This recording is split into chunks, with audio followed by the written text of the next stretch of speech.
Have you ever wondered if you should be using the Roth TSP? I bet you have, because we get this question all the time from federal employees. But you're in luck, because today we're going to talk about when you should not be using the Roth. And we're also going to talk about some Roth planning potholes that you really want to make sure you avoid. And some of these are even more important inside the TSP, so make sure you stick around for the full video. And before we jump in, I just want to say welcome to all the new people watching our channel lately. I'm Thiago, and my team and I are advisors to federal employees. So if you're coming up to retirement, or maybe you're already retired, then make sure you subscribe so that you're getting our weekly videos. The first reason you might want to avoid the Roth is if paying the taxes up front is just too much of a burden. Remember that with traditional or pre-tax TSP, whatever you contribute goes into your account and gets fully deducted from your taxes that year. But with the Roth, let's say you contribute $1,000 from your paycheck. You still owe taxes on this full $1,000, so you might have to pay something like maybe $300 worth of taxes on that money. And that's $300 more that has to come out of your paycheck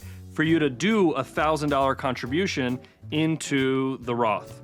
Now, your taxes are going to vary depending on what bracket you're in, but no one really wants to pay these taxes. But sometimes paying a little bit more taxes today could mean paying little or no taxes at all in the future. And the same is true for Roth conversions. There's no question that a Roth is one of the best kinds of accounts that you can own. Having the freedom of tax-free money or greatly reduced taxes in the future comes at a price that you have to pay today. But it's a matter of understanding what is having slightly less money right now because of taxes due to your overall plan in the long run. Roth accounts don't always make sense for everyone, so make sure that the math works. The next reason you may not want to consider a Roth is if you're leaving an inheritance of retirement assets to multiple children. The new inheritance rules for retirement means that the money has to come out of the retirement account for a beneficiary within 10 years. So to spread it out evenly, if one person inherits an account, that's 10% each year over 10 years to fully liquidate the account and satisfy the rule. And remember, that whole 10% is fully taxed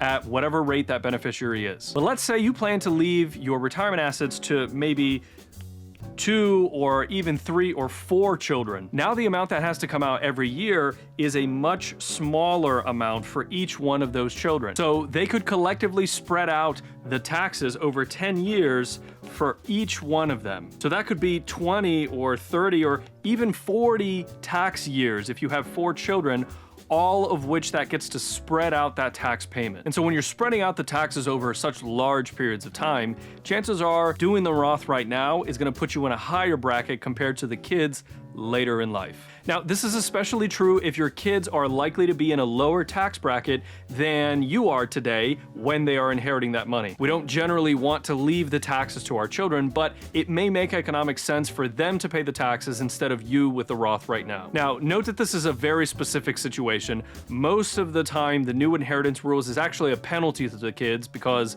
they're likely going to be in the highest earning years when they do inherit money, and so paying taxes at their brackets is probably worse than yours, but that's beyond the scope of this specific video. All right, the next circumstance in which you may not want to do a Roth is if both you and your spouse are high earners. Maybe a tax deduction from a traditional retirement account contribution to your TSP or their TSP if they're a Fed as well, or even their 401k. Those deductions may actually be really helpful if you're in a higher bracket right now. And we often see the case for families, especially in higher earning areas like here in DC, where if these are the tax brackets, okay, each step is a new tax bracket, dual income earning families tend to fall in this category or higher. And so if that's the case and you're in that second to highest tax bracket, you may want to consider using traditional over Roth, because at some point you're going to stop working, which means your income is going to go down. Your income goes down, that means your taxes go down. That may be a better window of opportunity for you, a Roth, than right now if you are in this category right here.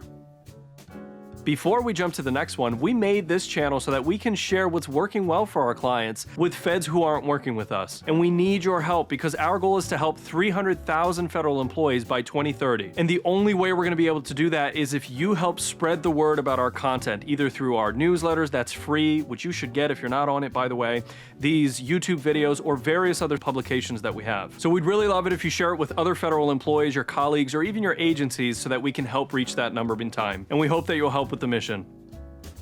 All right, the next reason to avoid Roths is if you have anticipation of high medical bills. If someone is in a long-term care situation, or maybe they have expensive home renovations as a result of some sort of medical situation, that person may have incredible tax savings and deductions available to them. So in a circumstance like this, if this is you or you anticipate this to be you, maybe a Roth is not a good idea for you. And the reason for that is maybe when you have those years of high deductions, maybe that's when you want to actually realize the taxes on your retirement money. And so by doing a Roth now, you're paying the taxes higher than possibly lower in the future. And again, remember, that's the whole concept. When are you going to target taxes at the lowest rate? Is it now or is it later? You have to pay taxes at some point. But thinking about where your brackets will be and when is a part of this big tax plan. Now, as financial planners, we don't do tax advice, but we do tax planning. There is massive value from this kind of planning and work that you can do in your specific retirement. And so if you have pre-tax dollars to help pay for those big medical expenses, you might have the opportunity to offset your taxes in a pretty big way.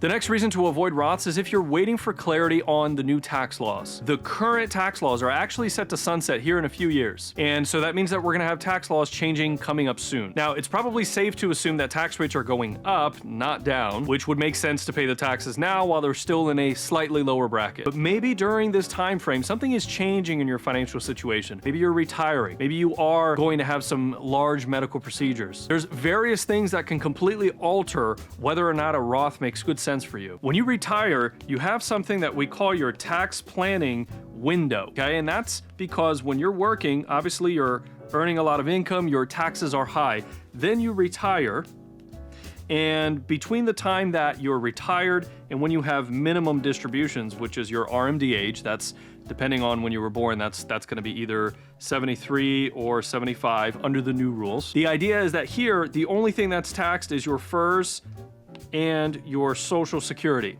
So this window of time in between, you might actually have a really good opportunity to start converting things for Roth. So if this is you, and you can really only understand this if you're doing income and tax projections in your retirement plan, then you maybe don't want to use a Roth if you're still working and are possibly at a slightly higher tax bracket. We have seen Roth conversions during the tax planning window save families hundreds of thousands. In one specific case, it was actually over $1 million in taxes that they were going to never have to pay simply by incorporating this within their plan.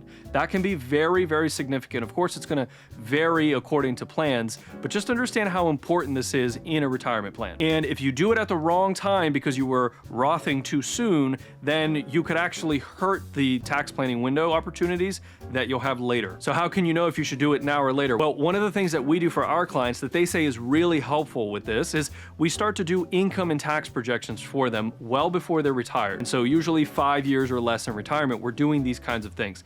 That lets them understand what is their income going to look like, what are their taxes probably going to look like, and it gives us a better shot of understanding, okay, when is the best time to do a Roth, how much, how are we going to pay the taxes, all of those other questions come to play. Which leads us to the next one. Another reason for not doing a Roth is if you just don't have the money to pay those taxes. The best way to do it is to actually pay the taxes from another account, not from the conversion itself. Let's say you do a Roth conversion for $100,000 and you're going to withhold the taxes directly from the conversion. Well, that might make your conversion and what goes into the Roth maybe $70,000, assuming that you're 30% all in are your taxes. Well, now that $70,000 has to work that much harder to grow because it's starting from a lower balance. So the idea is that perhaps you have that $30,000 in your savings or in a brokerage account or somewhere else that you can use to pay the taxes, because what that will do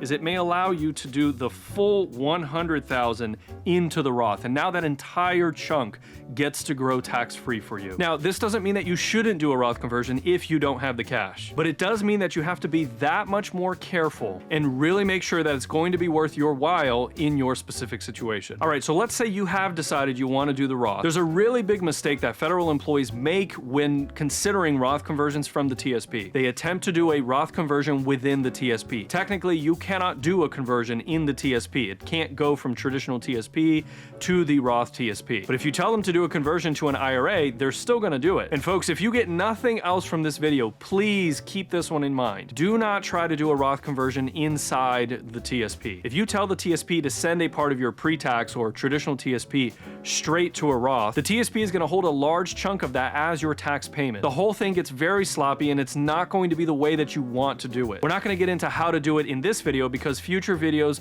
will go into more details like this, so make sure you're subscribed to the channel. Now, the other big mistake that people make is they don't consider how else their financial situation will change by doing something like a Roth conversion. For instance, especially if you're on Medicare Part B. So for all my TRICARE folks out there, or even folks who are on Part B with FEHB, a Roth conversion is going to possibly increase your Part B premiums, and it can do so for at least 2 years. So when you're doing a conversion, there's likely a very specific amount that you need to do. Doing too little means you probably wasted that tax year's opportunity. Doing too much, even $1 over what you were supposed to do, could mean that you cost yourself tons more in Medicare Part B premiums. So generally, when you're doing conversions, we really recommend that you work with advisors on this. I've had federal employees come to us with all kinds of messed up Roth conversions, and unfortunately, they're permanent. The new law doesn't allow you to reverse a Roth conversion, even if you make a big mistake. So guys, please make sure you're careful. So obviously, Roth planning should be a part of every retirement plan. So if you need help with this in your plan,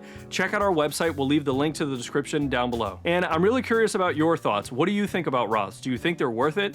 Have you done any of them before? Do you plan on doing them? Use the comment box and let us know your thoughts. And remember that we need your help to get in front of 300,000 federal employees. So please help us by sharing the content that you think someone else might find helpful too. And we hope to see you on the next video. Until then, stay wise and stay wealthy.